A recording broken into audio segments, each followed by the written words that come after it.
That may be the greatest catch I've ever seen in my life. All right, guys, finally, the day before the NFL draft. We've all been waiting for it. Pretty much there's obviously been nothing going on. All been in lockdown. Not having a good time, tell you that. All I'm doing is making these videos twice a day for y'all. Pretty much takes up my entire day with that puppy. So I'm excited to finally have something that goes on that we have new information about and really changes the Dynasty landscape. We're going to get our flock rookie drafts going the night of the NFL draft. I believe our drafts are set to kick off at 8 p.m. Eastern, so it's going to be a lot of fun. The timer does pause overnight, so don't worry. It's not going to go by too fast. I believe if you look at the math, really only 2 rookie picks need to be in before we start the second round of the NFL draft. So really going to be a lot of fun in those 2 leagues. And an important announcement, I know I've been uploading 2 videos a day. I've been giving y'all an 8 a.m. video and a 5 p.m. video every single day, but we are going to throw that schedule completely out the window for the NFL draft, mainly because as soon as a fantasy player is selected, as soon as Jerry Jeudy, say, goes to the 49ers or goes to the New York Jets, I'm hopping on this mic. I am telling you exactly my thoughts. I'm going to tell you what it does for Sam Darnold, what it does for Jerry Jeudy's dynasty value. Oh, do I value him ahead of CeeDee Lamb now? Where should I expect him to go in rookie drafts? Yada, yada, yada. I'm going to be breaking down the entire situation for y'all. So I'm going to be doing that as these players are drafted. Obviously, it takes me a good amount of time to make these videos, but I'm going to be getting out 4 to 5 a day, hopefully just as fast as I can. And if you are not subscribed to the channel, I promise you, you're most likely not going to see the videos if that happens, just because of the YouTube algorithm. If I upload more, the more videos I upload, the less likely they are to recommend them, just because the algorithm does not know how to treat them. So if you want to see these videos, really the most important thing you can do is go press the subscribe button, and not only press the subscribe button because it can get buried in your subscription feed, but press the little bell next to it and you will get a notification whenever I upload those videos. I'm going to be working all day for pretty much an entire week, getting as much content as I can. So yeah, really looking forward to the NFL draft and what goes down. But before the NFL draft, there's actually been a lot of rumors that a couple of star players around the league are going to be moved either during or before the draft. And really, usually y'all know I'm quick to dismiss these rumors. A lot of people on Twitter love to say, oh, my NFL insider is saying blah, blah, blah. Well, I'm going to let you know one thing. A lot of people on Twitter are completely full of shit. I mean, they don't know anything going on. They have no connection to the NFL. They just love to say things to get retweets because a week later, nobody's going to remember. But at the same time, they gained all those followers and they gained a crap ton of attention.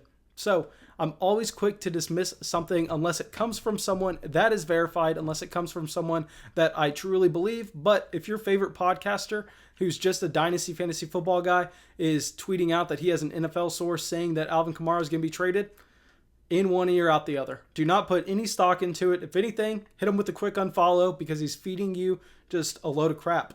But I'm going to jump into 3 players that I believe. 2 of them I believe can actually be traded. 1 of them I'm just going to kind of dismiss the rumors about, and really what this means for their dynasty value, where they can land up, and really what this does for the dynasty landscape. So first off, we're going to start with a player that I bought all of 2019. I went out and literally traded for him in every single league, and really it paid off, and this is Leonard Fournette. If y'all remember the narrative on Leonard Fournette last offseason, oh, he's injury prone. Oh, he's a good running back, but he doesn't catch passes and he can't stay on the field. What did Leonard Fournette do in 2019? He played 15 games, and I don't know exactly how many passes he caught, but I can tell you one thing from putting him in my starting lineup every week, he was catching more balls than pretty much any other running back in the league outside of the obvious Christian McCaffrey, Alvin Kamara, so on. So Leonard Fournette really went out there and had a career year in Jacksonville, but we know the team does not like him. And we know this because of them waiving his guarantees a couple of years ago. If you remember, it was some deal about practice, some deal about maybe the suspension he got for the 1-game suspension he got a couple of years ago. I don't really remember, but I know the team doesn't like him. You don't go out there and waive a former top 5 NFL draft pick. You don't waive their guarantees if y'all are on the same page. And really, this does not bode well for Leonard Fournette's chances of staying in Jacksonville in 2020, in my opinion, especially because I believe the Jacksonville Jaguars are punting. They're wanting to put Gardner Minshew under center. They know Gardner Minshew is a below average NFL quarterback. Yes, he was very impressive his rookie season. I know a lot of people in the Discord chat absolutely love Gardner Minshew, but I'm telling you one thing, he is a below average NFL starter. Yes, take a video of me saying that. I don't care. Send it to me a year later when Gardner Minshew is a top 5 quarterback in the NFL. But Leonard Fournette comes out there, recognizes this, and says, hey, I would love to go out and get Cam Newton. Cam Newton's won an MVP. Cam Newton's proven that he's an above average NFL starter. Even now with his accuracy issues, I believe he can be that. And they look at him and say, oh, no. I mean, you have no say in this. There then reports about 6 hours later come out that they are looking to trade Leonard Fournette.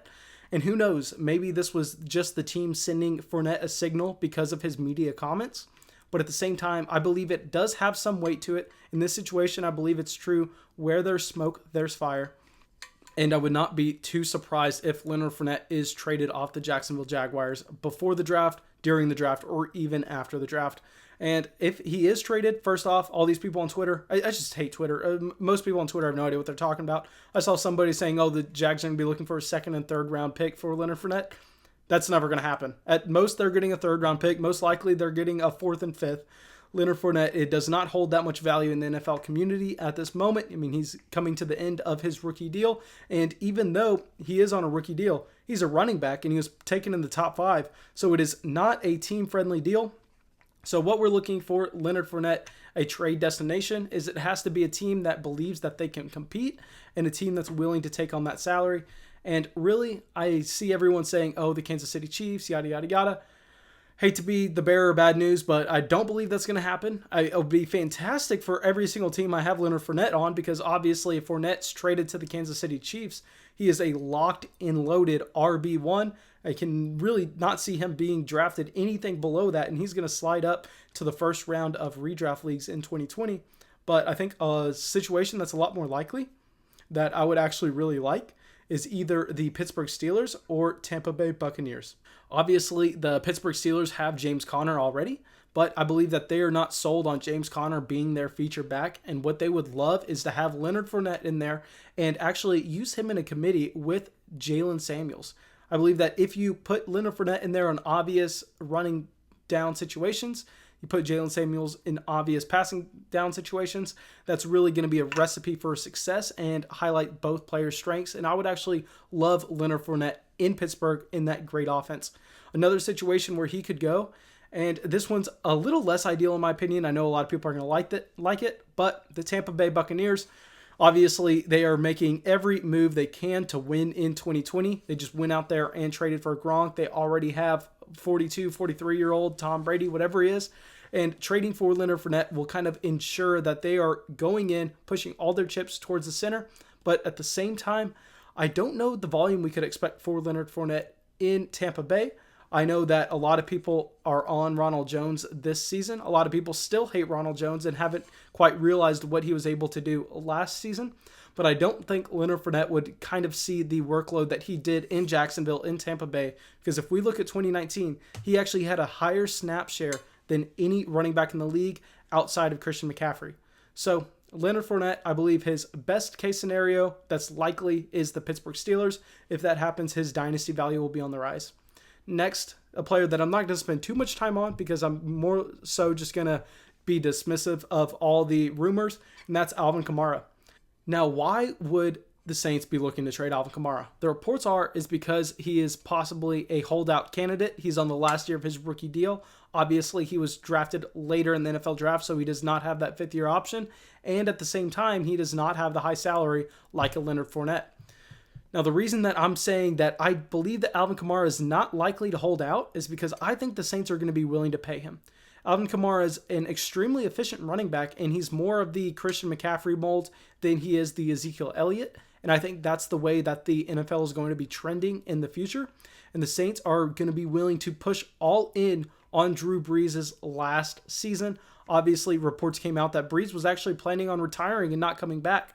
And they convinced him to make another play at it, another run to the Super Bowl. And I doubt that they were going to be able to do that if they decide to trade away one of his best pass catchers. So Alvin Kamara, I expect him to be a New Orleans Saint in 2020, and really the reports of him being traded, in my opinion, are false.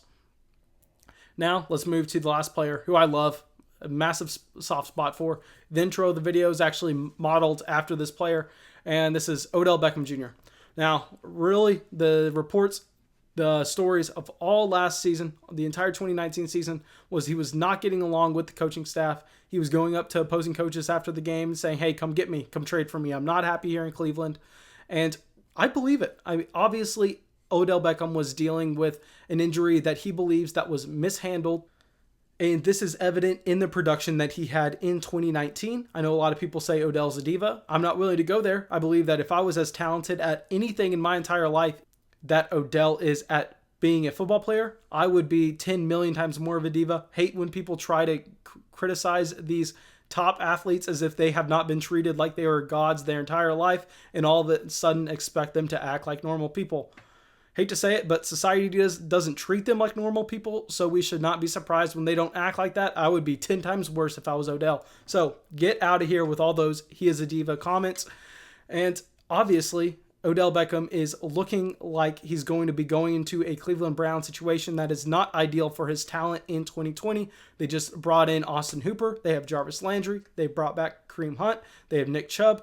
And they brought in the head coach, Kevin Stefanski, who loves to run the football. He is the run happiest coach in the NFL. So with all of these weapons around Odell Beckham Jr.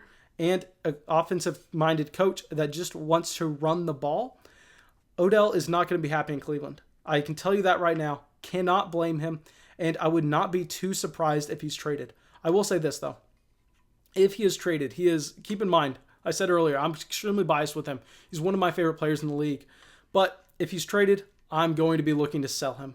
Just because it will be his third new team in 3 seasons. And at the same time, there's going to be short off-season workouts, if any at all, in a short preseason.